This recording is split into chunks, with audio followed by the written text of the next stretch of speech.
Hi guys, welcome back to my channel. Welcome to another chat.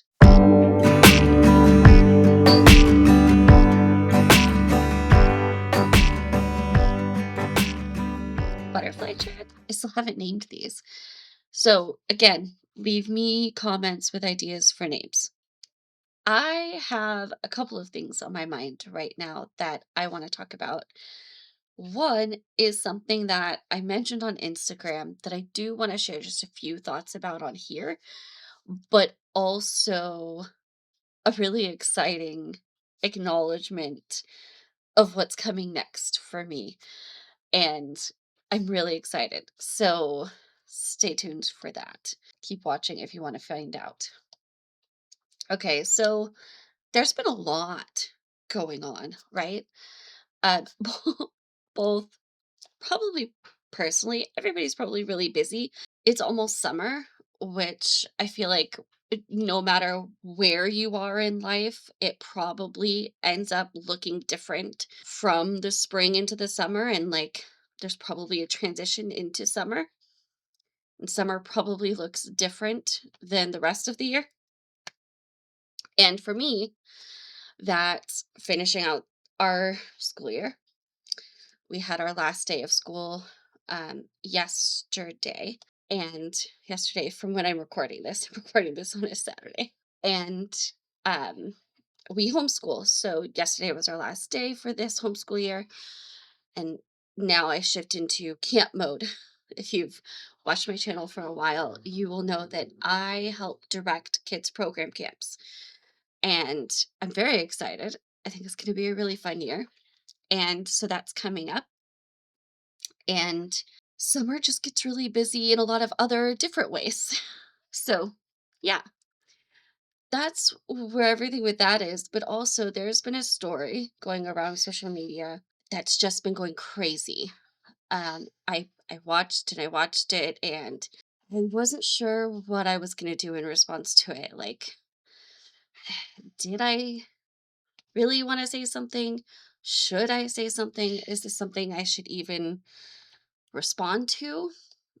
And then there were certain points in it being made that I just felt like were a little too close to home to not try to process. And as we get into this story, you guys will understand. It is the story of the YouTuber who decided to terminate the pregnancy with their baby because of getting a genetic test result of Down syndrome. Now, I don't really want to delve into the debate of the political side of this. The part of this I want to focus on is the idea of the diagnosis and statistics being brought up and listening to the doctors. So, you guys have heard my story a lot. If you don't know, I was diagnosed with Turner syndrome in utero. So, my mom was still pregnant with me. And they gave me a less than 1% chance of even surviving. So, not just, oh my gosh, there's all these health complications. They didn't think I would make it. And if I did, they thought I would be basically a vegetable. Literally, none of their predictions came true. None of them. Without any intervening from them. The fluid in my chest cavity and in the back of my neck, that was what was putting me in the most danger. Those of you that have had this or did have this know, um, it's collection of fluid, it's fluid retention, and the technical medical terms are hydrops and cystic hygroma. And that, through an act of God, reversed itself. The fluid started dispersing to where it needed to go. And not only did I make it to term, but I'm okay. I had none of the health complications they were worried about me having, and have lived a very normal, thriving, amazing life. And no, that's not everybody's story. And I don't say this to diminish the weight of the information you're receiving, the seriousness with which you should take having that knowledge. But I want to sum up my thoughts and what I feel like I can most pointedly speak into this conversation with the ending of my post, which was a diagnosis is only the beginning of the story. It's not the end. Or no, the a diagnosis is the beginning of the story, not the end. Diagnosis is not the end of the story. It's the beginning. And I think the biggest point I want to get across is there is no way of predicting what will actually happen. And when doctors try, and when statistics try, they very often fail. Are they 100% of the time wrong? Of course not. Of course not. And if the situation hadn't changed, those doctors would have been right. But that wasn't what happened. And we can't predict what's going to happen. We can't predict what's going to actually take place from what's possible. That's why I always try to have my deepest recommendation to parents just getting this diagnosis be pay attention to what's specifically going on in your daughter's case. Don't get caught up in the statistics, don't get caught up in what might be. Focus on her, and that'll lead you down the path you're going because the statistics will get you distracted by things that you don't even know if are going to be something you have to navigate. Are heart problems a possibility? Yes, but is she having heart problems? Does she have those signs right now? That's what's the best to focus on. And making such a big decision based off of those things leaves so much uncertainty because again, the doctors were totally wrong in my scenario. And don't even get me started on the statistics. You guys know how I feel about the statistics. Like I said in my post, lacking is putting it lightly. It's being nice. They're not reliable. At, again, like in my post, at best, they're giving a not complete picture. At worst, they're misleading.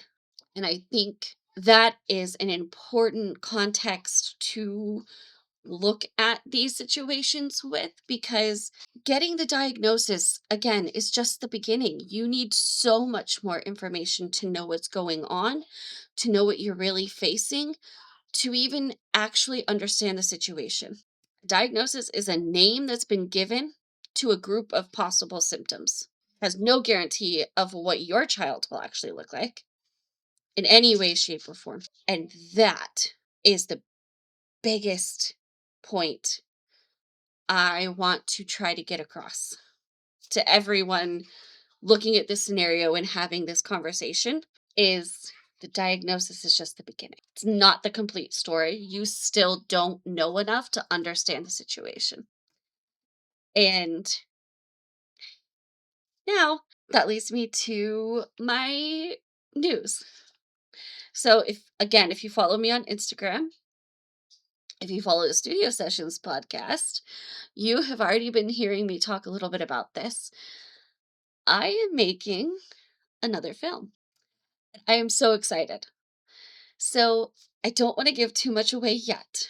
I have lots of exciting things coming, ways for you guys to participate and be involved and just I can't wait to share more details, but I do want to say this one dives deep into the fertility family planning side of Turner syndrome and really just that part of life. And I can't wait to share more.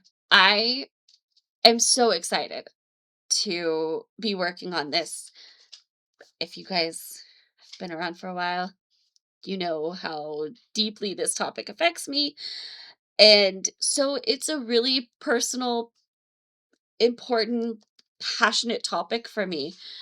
Turner syndrome is one, fertility and family planning is a whole other, like, it is such a big thing for me, and so I'm really excited to dive deeper into it. I'm really excited for this film, and if you want quicker updates, make sure you are following me on Instagram, and also, subscribe to the newsletter. I will have that linked in the description also, and that way you can stay up to date with everything going on, and you can hear when more details come out about the next film. Stay tuned to this channel for more, also, obviously. And also follow the studio, Butterfly Entertainment, on Instagram. I'll put all of those links in the description. I was just really excited to finally come on here and share with you guys that I am making another film. I know I got that question when we were doing the premiere of Like a Butterfly. Are you planning to do more than this? I never wanted Like a Butterfly to be a one and done. I never wanted Like a Butterfly to happen and then just be the end of that scenario. I love movies. I love creating, and so I'm very excited to get started on the next project. I cannot wait to share more details, more specific details of what this film involves. Um, but in the meantime, if you have not watched Like a Butterfly, I will link the page on the website where you can go click the link and you can either rent or purchase the film and watch it. I hope you enjoy it. Let me know what you think if you get to watch it. And yeah, I I'm just so excited to start this journey again. And I am planning to take you guys along a little more in depthly than I got to last time. So stay tuned for more ways you can kind of see some behind the scenes also. I'm working on some really fun stuff that I think will be great to bring you guys along for the journey more, and hopefully some really exciting things like that. So, yeah, a new film is coming. I'm so excited. And I don't know if you can tell, but my wheels are spinning. Like I could talk about this topic forever, and you guys might feel like I have because we talk about stuff a lot that has to do with that. But I'm so excited. So, yeah, join me for the journey if you're interested. I'm really, really, really excited. I can't wait to share more. And I hope to talk to you guys again soon with some more chats, some Coffee and Turner Syndrome episodes, and yeah, getting getting back into some really fun things on this channel and starting some really exciting new journeys. So, yeah, that is all I wanted to chat about today. I still need a name for these chats.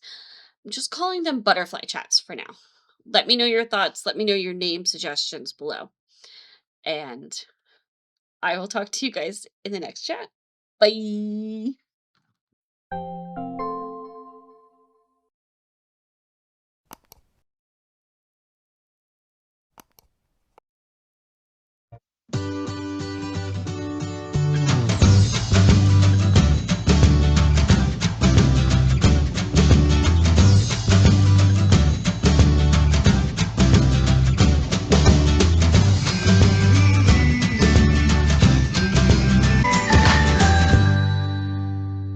I did not start my channel intending to share about Turner syndrome on it. Then I started getting a flood of comments of girls and women that also had Turner syndrome, and then I just couldn't stop talking about it. My story actually starts before I was even born. Pretty quickly it became obvious that something was wrong. It is Tuesday and my appointment is tomorrow. My first appointment with the infertility doctor, or fertility doctor, whichever way you want to look at it.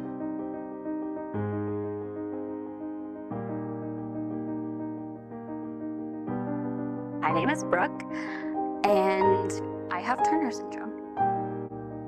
I was diagnosed with Turner syndrome at about age 13. As far as symptoms or health complications, I'm very lucky. My Turner syndrome story started like when I was 5 years old. So I was 7, and I was diagnosed in Houston, Texas. I was diagnosed with Turner syndrome upon my birth in April of '94. I was diagnosed when I was 2.5 in June of 2002. I was diagnosed with mosaic Turners when I was 12.